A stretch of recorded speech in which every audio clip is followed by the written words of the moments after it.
Welcome to Bespoken Bones with your host, Pavini Moray, connecting ancestors, sex, magic, and science. Pavini explores transpersonal tools for erotic wellness every new and full moon, engaging educators, healers, spiritual leaders, and scientists in revolutionary dialogue. Get ready to feel good and go deep. This is Bespoken Bones. Hi, and welcome to Bespoken Bones, ancestors at the crossroads of sex, magic, and science. We're in the business of healing trauma, connecting with our roots, and developing radiant erotic wellness in past, present, and future generations. And I am your host, Pavini Moray.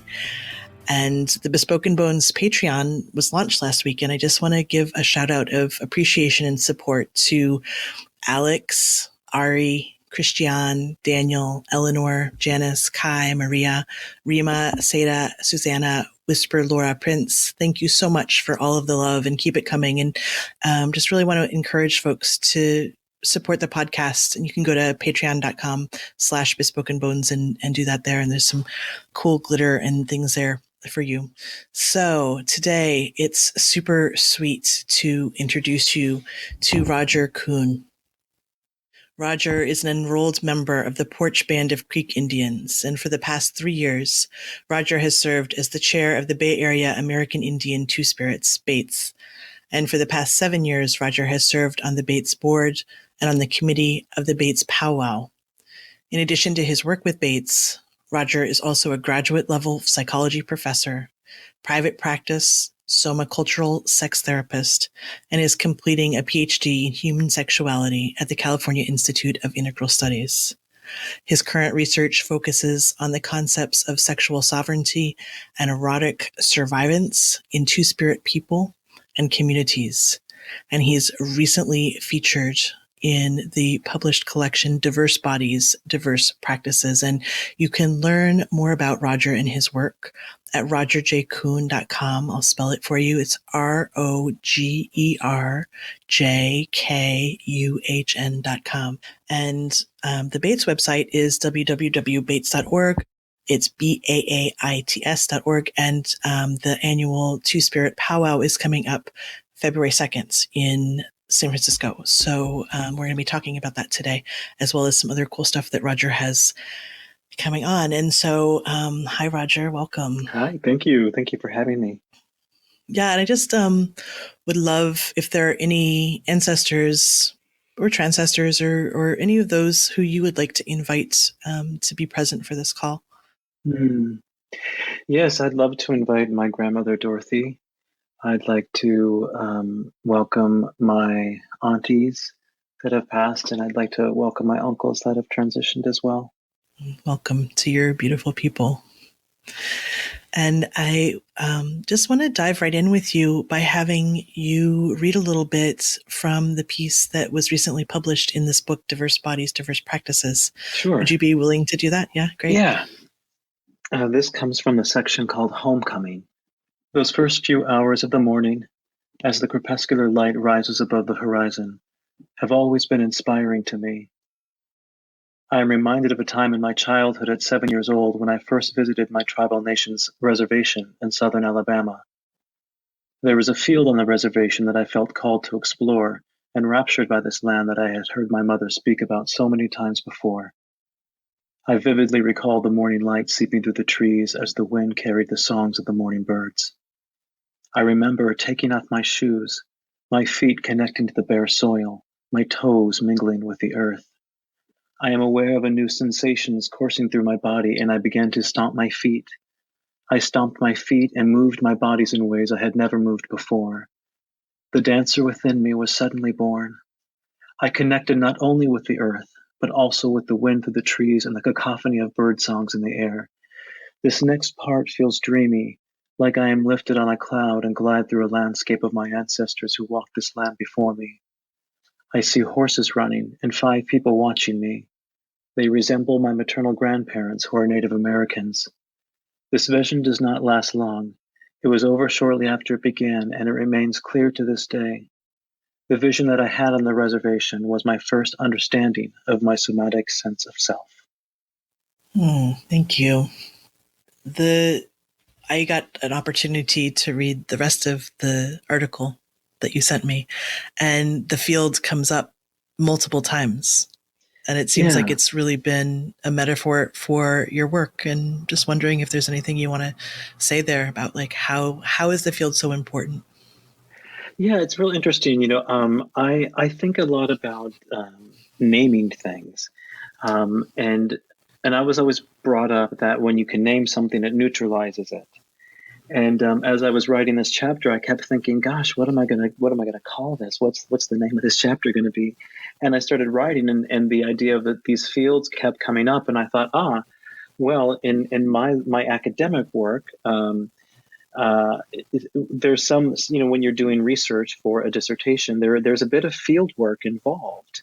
I mean, it's possible to do some field work if one wanted to, and so I thought, oh well, that's sort of reminiscent of writing this chapter and doing field work and really honoring my ancestors by writing a chapter that focuses on my ethnicity and my sexuality in this particular way. And when I really thought about the field that was behind my grandmother's home on the reservation, and then this field that was outside of the farm that I grew up in rural North Dakota, those two fields really taught me a lot, and granted me an education that I didn't really think about, of course, at the time. But now, as I've been more reflective about my upbringing and my understanding of my identity, these fields now feel just very different. I guess it's really the only way that I can describe it. It just feels different now. The memory feels more grounded in a way. I feel more secure when I think about, when I have that image, when that image, the image of either of those fields is invoked in me. I feel different about it now than I did maybe, 10, 15 years ago. I think it just sort of shifts depending on where I'm at in my life. Right now, the writing of the chapter and speaking about these fields was incredibly grounding, as challenging as it was to write, because I do go into some trauma in my chapter, and that was difficult to write and also to read, and then to see it published for the very first time. Kind of made me very nervous for a few weeks. Just I thought, wow, I'm really out there now. This part of my life is available for anybody that would like to read, and that was really interesting. I hadn't had that experience before. Stepping into visibility. Yes, yeah, exactly that, and that way anyway. I mean, I had done things in my life where I might have been had visibility, but it was, more in the like artistic realm. So it's almost like I always sort of thought of it more as like a characterization of self, as opposed to writing a chapter that's based upon your life in some ways. It's like, okay, that's hello everyone. It just feels a bit different. Yeah, super intimate. Yes. And I think the way that I just want to say that you and I met through dancing. That's right. And and the grounding in the dance rhythm is, you write later in that chapter, is like, oh, that's not my home rhythm, right? And so it's interesting to see how, because like what I hear you say when I listen to this is like, you're like, oh, having a sense of place, these two fields, and of course the field of your research, but that there's a grounding in having a sense of place that allows you to become visible in your healing work in a different way. Yeah, I mean, it's very interesting to. I think as a child growing up and not growing up as part of the reservation, so that's the field that was behind my grandmother's home. When I would go there, I would feel connected because I was around my family that I resonated most with. Whereas in North Dakota, my family owned the land. And so that also was a strange feeling, because I thought, it's so interesting that my native family, although they're from very different regions of what is now called the United States, as a kid, we would go to the various reservations in either Minnesota or North Dakota for dental care or medical care, what have you. And it was always really interesting to me to think like, well, my dad owns this land, but but these native folks are living on the reservation. It just seems very strange to me. And I write in the chapter about how my father passed away, and so my sisters and I sold the farm to my aunt, and they now it's just all one big field. And I've only been back one time to look at it. And maybe that's why it changed a little bit, because my memory of it is of my childhood home with a barn and our farmhouse and a field for cattle and horses and pigs and such, and now it's just one big field, and that's real interesting, I think. In terms of place, because there's something about like living now in California as an adult. This isn't my home. I mean, I'm making it my home, but it's certainly not. I am not indigenous to California, and that's interesting when I think about place as well. Of like really being able to feel what it is to be of a place, right? Yeah. Yeah. Would you talk a little bit about the way that you experience being Two-Spirit? Like, how does that live inside of you on the emotional level, but also the somatic level? Like, what do you notice about that? Yeah. So for folks that might not be all that familiar with Two-Spirit as a term, if I could just give Sure, what I please. use as, this is just my most, what I find to be the lightest way to describe this. Not everybody would agree with my definition, but I would say that the way that I hear this term being used currently, Two-Spirit, is a term for Native American, First Nations people of the United States and Canada and greater Central America and now South America as well, who are expressing gender and or sexual orientation variants of some kind. And there's a big spectrum, like there is in a lot of other representations of gender and sexuality as well. This one just has an indigenous perspective to it. So as a child, I've always felt that I had a very feminine spirit alive inside of me.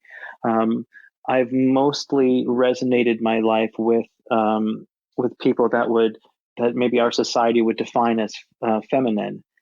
And I was largely raised by my mother and three sisters, and I've always felt very comfortable expressing that part of myself, although it's been challenging because the culture and the society that I grew up in, like so many of us grew up in, didn't allow me to express that. And so it wasn't until I had moved to New York City in my early 20s that I went to the American Indian Community House, which is an organization in New York City that urban Native folk can go to for varying issues. Could be, some clinical issues like medical issues, or mental health counseling, or they have. I was going there specifically for. I was looking for a job at one point. Well, while I was there one day, I met this other Native named Patrick, and he said to me, "Hey, there's this meeting that you should come to, and it's a Two-Spirit meeting." And I said, "Oh, what's that?" And he explained to me, pretty much, the same as I shared with you about the gender and sexual orientation variants. And I thought, oh my gosh, I had no idea something like that existed. And I just, even now saying it, like, I just want to weep. It's like, my goodness, my whole life I've been looking for something like this. That's how I've always felt. And so that first meeting I went to, it just, nothing has ever resonated so deeply with me, other than maybe, Gabrielle Roth's 5 Rhythms, because I really felt seen in a way that I've never felt seen before.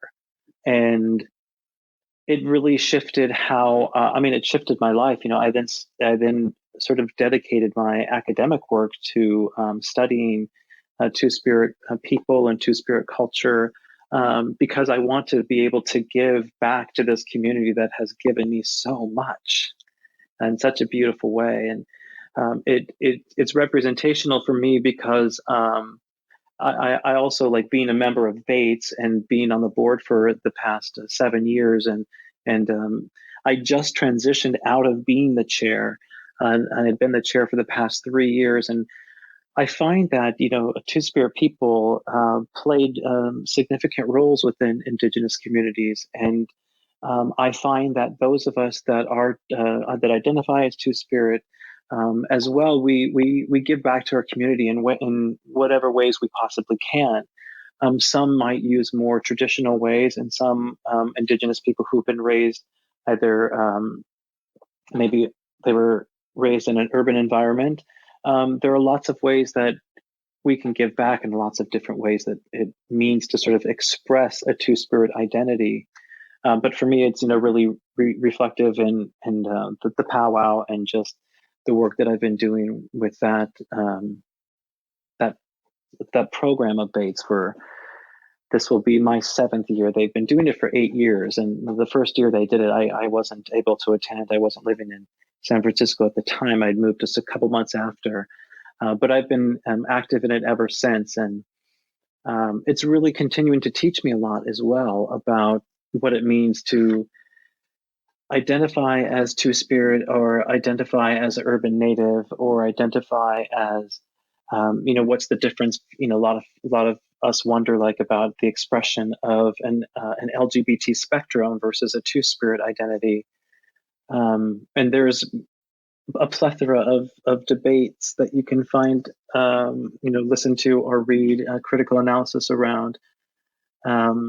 But for me, it's really just comes down to love and community love. And when I go to powwow, and on February 2nd, I know that I'm going to feel it. I'm going to be really full that day, because I spend most of the day at the powwow working, doing things. But I always have a moment of reflection and just taking it all in, because it's a day where I just feel immense love and immense community in ways that I don't experience elsewhere. Can you paint a picture in words of the powwow? I can give it a shot. Sure, that'd be great. Yeah. The Bates Powwow is a place for Two-Spirit people and their allies to come together and listen to the drum, and have an opportunity to dance, and to be proud of Native culture, and to be proud of being Indigenous, and to be proud of however you express your sexual variance or your gender variance. And there's great food, great vendors, and it's a community event. This is the largest Two-Spirit powwow in the entire world. And we have usually upwards of 5,000 people that will come in and out of the powwow on the day. And it's just a lot of fun. You'll have a great time if you're able to make it. And so anybody can come. Yeah, it is open to anyone, all Two-Spirit identified people, all allies, whether you identify as Indigenous, whatever your racial identity is, we welcome all to our powwow. Now, not everybody's that is going to come is going to dance, but there will be particular dances that the audience is welcome to participate in. And you don't have to be an Indigenous person to participate in one of the dances at our powwow. Mm-hmm. One of the things that's also really interesting about the Bates powwow is that we have degendered the dance categories. So at a powwow that you might have, anyone may have gone to before in the past, they'll have, say like a fancy shawl contest, and that is generally danced by people that are identifying as female. And so our powwow just says, like, well, why would we even think about gender in that way? Let's just degender these dance categories and allow whoever wants to dance this dance to do so, to really honor our ancestors in that way. And that's a unique thing about the Bates powwow. How is the this particular powwow held in Indigenous culture at large in the United States or in North America? Do you know?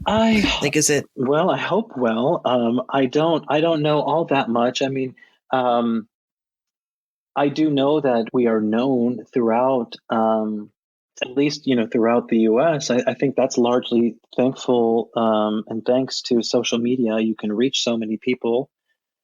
Yeah. And so Bates is one of several Two-Spirit organizations throughout the United States and Canada. And certainly we're known very well within those organizations. And I believe all of them hold our powwow with very high esteem. Most of them have come to the powwow at some point. And it is a place, too, where we are learning. There are certain protocol to follow when you're organizing a powwow. And a Two-Spirit powwow is a unique thing. So we try to keep the protocol as much as we possibly can. And then with the degendering the dance categories is sort of a way that we will, what we might say, like queer the space and that idea. Though, because it's relatively new, I mean, 8 years is not that long for, and Bates is really sort of recognized as the first public Two-Spirit powwow. And so we started something that is like, wow, this really hasn't been done before. And the only model that we really have to follow is powwows that might be deemed, like a traditional powwow. And we follow that as closely as we can with the protocol to make sure that we are honoring the land properly and honoring the ancestors that came before and honoring the dancers and the elders and the community in certain ways. Our event is a sober space. Bates as an organization has always promoted sobriety, and so we try very, very as much as we possibly can to hold events that are free of alcohol or substances. That was an early founding mission of Bates. Now Bates this year actually is moving into their 20th year as an organization. Oh, wow. Yeah. What do you think the impact is of that, to have a Two-Spirit Indigenous organization? Like what have you seen as the impact?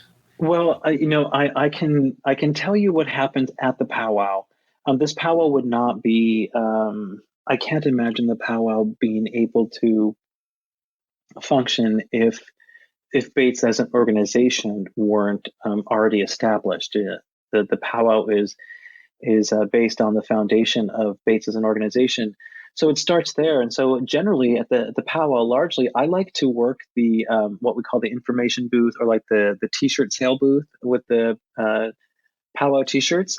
And I really enjoy that because I usually get to talk to tons of people and people that want to talk about, what is Two-Spirit, or community members who want to share that they finally feel that they have a place where they can be themselves, and parents that will come up and say to me, my child, I believe my child is Two-Spirit. How do I talk to my child in this way? And I'm a psychotherapist by training as well, so I just really enjoy that aspect of helping parents who might have these thoughts about their kids. It's happened to me every single year that I've been at the Bates Powwow. A parent has come up and said something. There have been a couple of times I've actually met the person that they're with. And maybe they would bring their child with them. And it's just a really, really sweet place, a really sweet experience. And I think that more organizations like that throughout the US and Canada are doing really great work, whether it is organizing a powwow like Bates, or doing work with HIV and AIDS, or working with diabetes or health issues, mental health issues, or missing and murdered Indigenous women, working for trans rights, and working for missing and murdered trans Indigenous women. There's great work that's being done throughout Indian country from Two-Spirit organizations. And I can also say that there's a group of us that have already formed an international Two-Spirit council. It's still in its very, very early stages, but we're organizing, and that's so exciting to be at this so point exciting. and how so when I first heard about Two-Spirit organizations and what have you, at the time I wasn't even aware of what's called Gay American Indians, which is an organization that was started here in the Bay Area by Randy Burns and Barbara Cameron, and they started this around 1975. And Bates is not necessarily an offshoot of GAI. It's separate from Gay American Indians, but certainly Gay American Indians started all of this. So that's also really cool to be here in the Bay Area because Randy Burns is still around. So from time to time, he'll come to the Bates events, and I really appreciate meeting this activist and these elders that came before me that are still around in the area, that their legacy is really how we can do the work that we are doing right now at Bates. They certainly paved the road for us in ways that have incredibly privileged me in ways. That seems so important what you're saying. And I was actually going to ask you about that, was about because what I hear you saying, from the children who come to the powwow all the way up to the elder activists who started the movement, right? There is this intergenerational, intact path of care and love. Right. And I just feel like in the greater trans community, it's hard. I've been asking folks oh, who are your trans elders? Right. And we can name a few, right? But there's not that sense of oh, there's this intact life way. There's this intact container of love and support and acceptance and care. And, that goes cradle to the grave. Right. Yeah. And I long for that. And it's beautiful to hear that it's happening here. And I want that to happen, in all of the trans communities around the world, that could be present. And I think it's a beautiful teaching model, right? Yes. Of how do we remember that this is actually what soothes us, what soothes our nervous systems, is when we have these relationships with these ones who can be oh, honey, remember your magic, right? Right. Yeah. When we finish up today, I'm going to send you an email with a picture. And the picture is of me, Randy Burns, and a few other Bates community members and board members. And it is us by the unveiling of the Weiwa plaque here on Market Street in the Castro.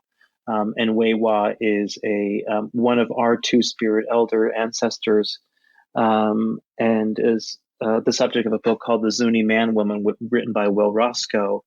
And just to have a TwoSpirit person on what they call the Rainbow Honor Walk here in the Castro was incredibly liberating as well. And I hope those that might be listening check that out at some point. It's a beautiful honoring of Weiwa. So while we're in the Castro, let's talk about your upcoming exhibit, because I want to hear more about that. Oh, yes. I'm so excited about that. So on January 31st, there is an exhibition opening at the GLBT Historical Society Museum called TwoSpirit Voices Returning to the Circle. And it was curated by myself, Ruth Villaseñor, and Emilia Vigil. It is a retrospective of the 20-year anniversary of Bates. So we've broken it down into varying categories. We're talking a little bit about the beginnings, and we mentioned Gay American Indians and Randy and Barbara and the work they did. And while I was putting the exhibit together, I found a document that was signed by one of the founding members, Ken Harper. And Bates was founded 20 years ago, hosting an international TwoSpirit gathering. And so in the archives, I found the letter requesting financial support that was signed by Ken Harper. And I thought, wow, this is amazing to have this document that will be able to be in this exhibit, because with this document really is what started Bates. That's how we were able to get the money that we got in the beginning to then build into what we have now, which is this annual powwow, which is our largest, what we call a program, our largest event. So the exhibition will be open from the 31st of January until the very beginning of May. And it captures the beginning. It talks about our pride. Every year we do a different pride events. There's a section about the powwow and the varying powwow posters we've done, and some imagery from the powwows. And then there's a section that focuses on healing in the TwoSpirit community, including from HIV and AIDS. And it features a book by Dr. Andrew Jolivet that he partnered with Bates and the Native American AIDS Project on a study with TwoSpirit individuals, and these are the results were published in this book. So that's also part of the exhibit. And then we have a mannequin with the shawl of one of our elders who also has transitioned, and this was a gift that was given. The shawl was given, Sally Ramone's shawl was given to us, the shawl of the United States Navy. Sally served in the Navy, identified as TwoSpirit trans. And we have a Sally shawl that will be on display at the museum as well, which feels so epic. And I'm so excited to be able to share that. There are several of our members in the community who are members of the military, and you'll also see that at the powwow. If you've never been to the powwow also starts with a carrying of varying flags, and people that have served, veterans, and will carry varying flags as well. So there will be that represented in the exhibition, which is interesting. I mean, I'm not advocating. As I say this, I'm like, wow, does this sound like I'm advocating pro-military? No, not at all. It's just like when I think of the history, and when I think of like the fact that Sally Ramone was in the Navy and was able to then be,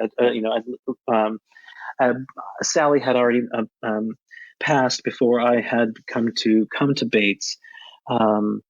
But to be able to honor Sally in this way, and because that was a very important moment in Sally's life, but also in just the life of really TwoSpirit Native people that have served, to have an ancestor, an elder, to sort of look up to in that way as well. So we'll be representing that in our exhibition as well. Beautiful. I think one of the most interesting things to me in doing the podcast is it's often with talking with folks who have a gender liminal experience, the holding of complexity, right? Like the holding of being indigenous and then serving in the military for the government of the invade. It's just like, it's so intense, right? But like, I think it's like one of the gifts of being gender blessed is like that space to hold that complexity, the internal paradox, like enough space in our bodies to be like proud of, she was proud of her service, right? That was the choice of how she chose to spend time of her life and energy of her life. And why shouldn't she be proud of that? And it's like, it's fucked too, right? It's like, good. So thank you. And I want to invite folks to check that out at the GLBT Historical Society in the Castro in San Francisco. It's great. I want to pivot now, and that was great timing. I want to pivot now and talk more personally with you about your experience with dance and ancestors, and how you, because like that passage that you read, just like how has that continued to inform your dance, and how do you use dance as a way to connect with your ancestors and your queerness and your sexuality, and how do all those things intersect in your dance and in you? Well, this I talk a bit about in the chapter of the book, Diverse Bodies, Diverse Practices. And in particular, I go through, I use Gabrielle Roth's The 5 Rhythms as a framework to talk about varying ways that I have experienced identity through my elders, my parents, my grandparents, and my sisters. And using those rhythms as a way to connect to those varying parts of myself. When I discovered, maybe we should just talk a little bit about what those are. So, because I don't think probably most folks will have a sense of it. So the 5 rhythms are flowing, staccato, chaos, lyrical, and stillness. And I've heard them described in varying ways. Gabrielle has several books that you can read that maybe we can understand like what her original vision was. But I also find that there's a lot of fluidity within these rhythms, and you can really personalize them for your own expression. It's one of the beautiful things that I love about them. So flowing is oftentimes described as this sort of circular and in some ways gendered in this feminine way. And staccato is thought of in this sort of linear and then gendered, somewhat masculine way. And then it's sort of this idea that in chaos, the spectrum sort of comes together and comes alive in this way. And then we pop into the lyrical and we can let that go. We've broken through all of that. We are now in bliss, which allows us to get really quiet and really still and move into stillness and just drop into the ecstasy of this new experience of life. So in that whole rainbow spectrum is my sexuality, is my identity, is my indigeneity, but also my whiteness. I mean, there's a way that I'm a mixed race person, and that's so important to my story as well, because of varying access that I had or didn't have, because of who my parents are. And dance became this place that I started doing when I was in high school. I was taking jazz class and ballet class, and I liked it. It was just too expensive. We couldn't afford it. My parents had split up. My mom didn't have real much money at all. And so I just started to learn to dance by watching MTV. And I got really good at copying Janet Jackson, Madonna, Prince, David Bowie, and just getting their dance moves down, and just sort of keeping at that. And I got introduced to the five rhythms in my early 20s, and I went, oh yeah, this makes the most sense of anything I've ever known in my life. And it was right around the same time that I discovered the TwoSpirit Society. Is right around the same time I discovered the five rhythms. They kind of fell into my life at the same time. And both of those experiences have deeply, deeply changed my life. And dance is everything to me. I don't know a day that goes by that I don't move my body in some way that is inspired by dance and movement. And so in particular, with all that framing, how do you find your way towards ancestral connection when you're dancing? Sure. Oftentimes it's by setting my intention, starting my practice, really. I think of the five rhythms. I think of dance as a practice. It's my moving meditation. By invoking my ancestors, by starting my practice. If I'm at a studio doing the five rhythms, maybe it's starting in prayer and silent prayer as I'm moving. If at home, maybe I say my prayer out loud as I'm moving. Maybe I light sage. Maybe I do all those sort of things that I might do differently at home that I maybe don't do in the studio space. But it's oftentimes by setting that intention of thanking my ancestors and inviting them into one of the most profound experiences I had at a five rhythms class actually once. This was many moons ago. A friend had taken his life, and I had heard about it the day before, and so I knew that I was going to go to five rhythms class on Tuesday night. And I remember as I was walking there, I was thinking about my grandmother who had passed, and both of my grandmothers who had passed, but in particular, I was thinking of my grandmother Dorothy, who is my maternal grandmother, Native American, and I was just calling her to me and just saying, "I really need you tonight. Just come to me and help me dance, and I want to dance for my friend." And as I moved through flowing through the flow rhythm, I remember feeling deeply connected to my grandmother in that rhythm. And I remember saying to my friend too, I said, okay, you can dance through me tonight too. If you need to, you come and dance with me too. And I kept hearing this voice whispering to me as I was dancing. It kept saying, cradle me, cradle me, cradle me, cradle me. Mm-hmm. And I took that home and I grabbed my guitar and I wrote this song for my friend called Cradle Me with Love. And I think about that too, as that song was inspired by my granny and inspired by my friend who passed, and really inspired by the five rhythms and dance and movement and what's possible by connecting to the body in that way and connecting to the spirit in that way through dance as a pathway to lineage, as a pathway to ancestors, as a pathway to healing trauma as well. It's just radical. I think in particular the it's so radical. Yeah. Yeah, it's so hard to translate those somatic experiences into words, right? Because the words are just so they just dilute it, or it just sounds like such a dumbed down version of these really profound feelings that we're having in our bodies as we move our bodies. And I've just really come to believe that if you wanna heal trauma, you got to be moving. You got to be moving in some way to get that out of your tissues. And dance is such a amazing medium. Yes. Yeah. Talk to me a little bit about sex and dance. Sex and dance. Well, the first thing that came to my mind was dancing ain't fucking, which is a line from the movie Showgirls. Because last week, I went to this Peaches Christ. It wasn't a Peaches Christ show. Peaches Christ was there, if you know who Peaches Christ is. Yeah, of course. And it was this show called I Know Me. Which was this one woman show based on the life of Naomi Malone, who is this character in Showgirls.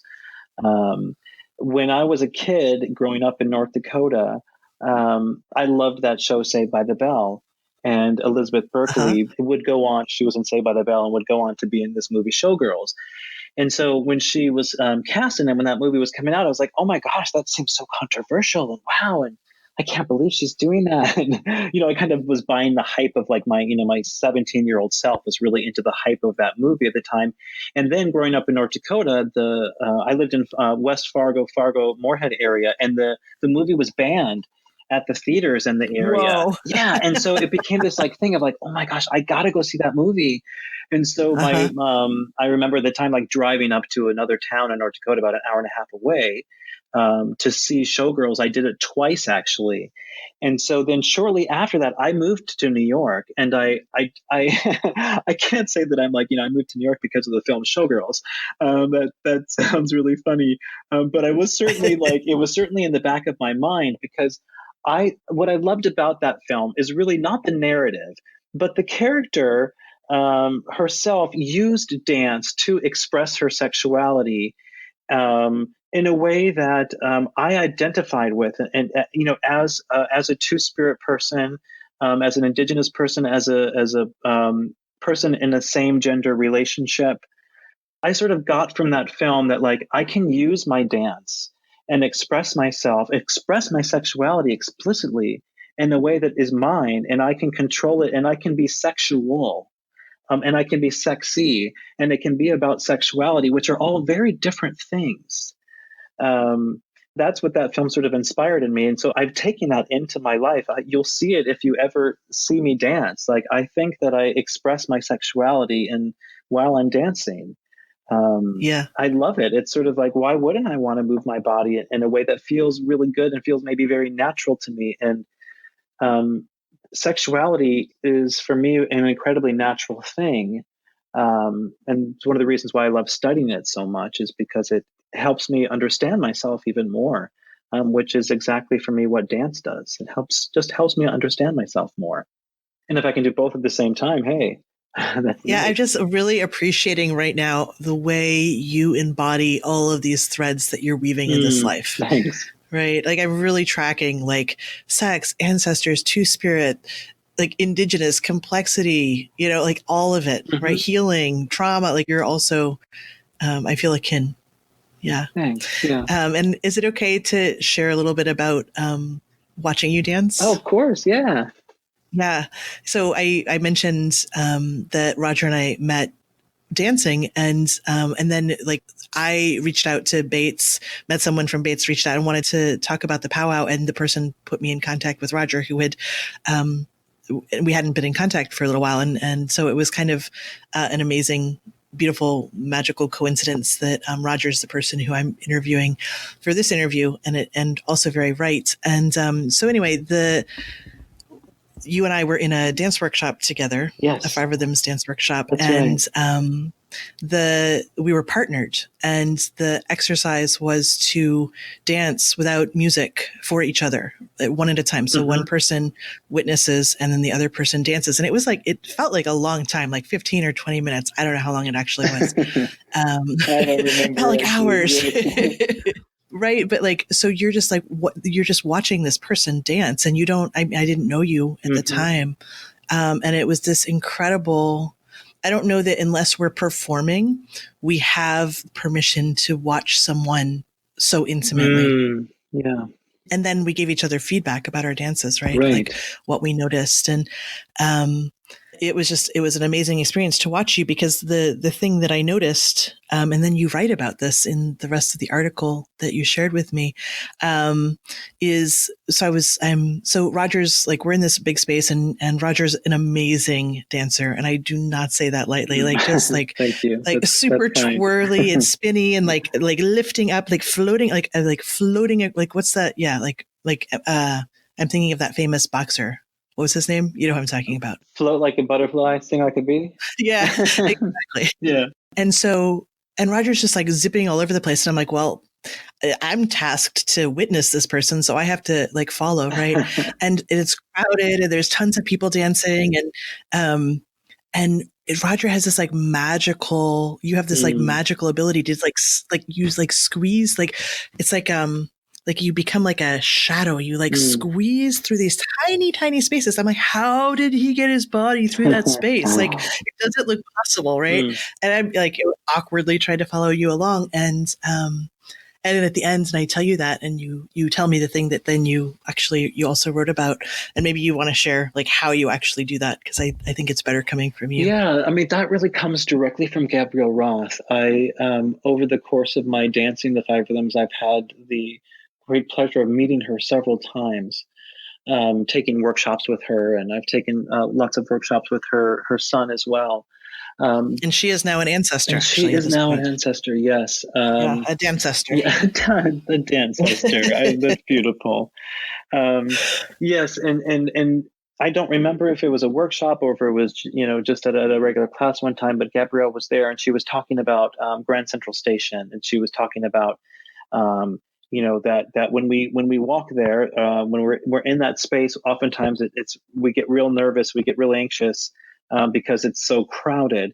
But if you can look for the space between the feet and dip and dive your way through it, dance your way through it, it becomes a dance, and it's just invoke the rhythm, and and suddenly that's just what I've learned to do. Is just oh, there's the space, there it is, whoo, whoo, whoo. And living in New York for as long as I did, that came in real common, real good. I was like, oh, this is great. This is a life skill I've learned. And so, I take that on the dance floor and outside of the dance floor. And it sometimes still is challenging for me to be in spaces with a large amount of people. Though I am incredibly thankful that I have that little technique in my back pocket where it's just find the space between the feet. Beautiful. Yeah. Thank you. I want to just make some time here for you to just give a moment to turn your attention towards the ancestors that you called in, or any of these other ones that you work with, and just make sure that see if there's anything that they feel is really important to come through in this interview. What comes up right away is this morning I had a great talk with my mom.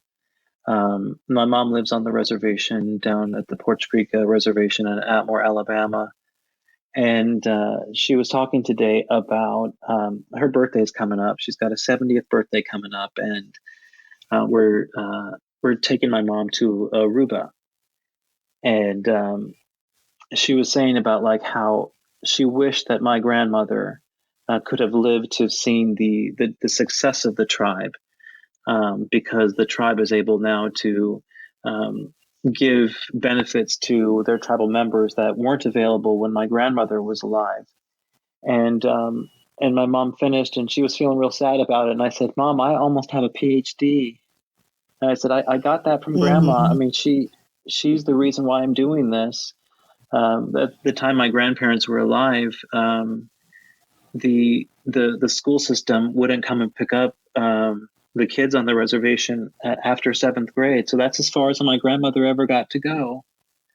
That changed later, but I really look at the opportunities that my tribe has given me to get my education, to go as far as I have. I've been real blessed that way. And it's really to honor my grandmother. And I think largely like having this opportunity to speak to you and to speak to you about the book, and is really in a lot of gratitude to my grandmother, Dorothy. And also I called in my grandmother, Elda, who is my paternal grandmother, who is this lovely, beautiful, fluent German-speaking woman who raised me a big portion of my life. And I've always incredibly loved my grandmother, Elda, and I feel that she is with me as well. Grateful for those ones. Mm-hmm. Mm-hmm. Roger, I want to just, from one dancer to another, just offer you the love and the gratitude and the kinship of dancing in this lifetime together, and being able to speak about these things. It means a lot to me personally. Just gratitude for you. And I want to also say, how can folks get a hold of the book, Diverse Bodies, Diverse Practices? Oh, sure. Well, you can get that on Amazon.com. Okay, it's available kind of typical channels. Yeah, it's available at typical channels. Yes, and then it's also available on Amazon as a Kindle as well. Okay, great. It's a great book. I'm featured in a chapter, and the chapter, the varying chapters are really reflexive of many different experiences that people are talking about in the book. So we're really happy that the somatic field is looking at diversity in the way that this book is doing so important and crucial. That's great. Yeah. It's really important. Yeah, I'm glad they chose you. Good. Well, I want to say thank you for being on the show, and direct folks again towards your website, which is rogerjkuhn, KUHN.com. And I'm sure you're welcoming everyone who's hearing this to come to the powwow on February 2nd. That would be great. That's in Fort Mason, right? That's right, Fort Mason Center. Mm-hmm. Okay, in San Francisco. Mm-hmm. And is that all day? Or folks can find out about it? Yeah, you can find out about it on Bates.com. I'm sorry, Bates.org. .org, yeah. Yeah, Bates.org. Also on Facebook, if you're on Facebook, it's the Bates Powwow is on there as well. And it's really from about 10 until 6. Vendors will start opening up at 10 a.m., including the food vendors. And then the grand entry is at 12 p.m. And that's a really great time to get there. It's usually, I think, like around 10:30, 11 to do some hang out with the vendors, and then to see grand entry and to see a couple of the dance contests and get some of the delicious food. It's a really lovely experience, and everybody that's listening is welcome to attend. Great. And so it's just to be really clear, the website is baits.org, BAAITS.org. And the last thing is the exhibition of 20 years retrospective of Bates, opening on January 31st at the GLBT Historical Society Museum in the Castro. Yes. So folks are welcome to come and check that out too. Yeah. Great. Well, Roger, thank you so much for showing up on Bespoken Bones. Thank you so much for having me. Yeah, and I want to thank everyone for listening to this episode of Bespoken Bones with Roger Kuhn, and happy to hear how this episode is landing in you. Love for you to be in touch. And again, if you want to support the podcast, you can do so at patreon.com/bespokenbones. And I am Pavini Moray, and I'll be back every new and full moon with more embodied wisdom and ancestral goodness.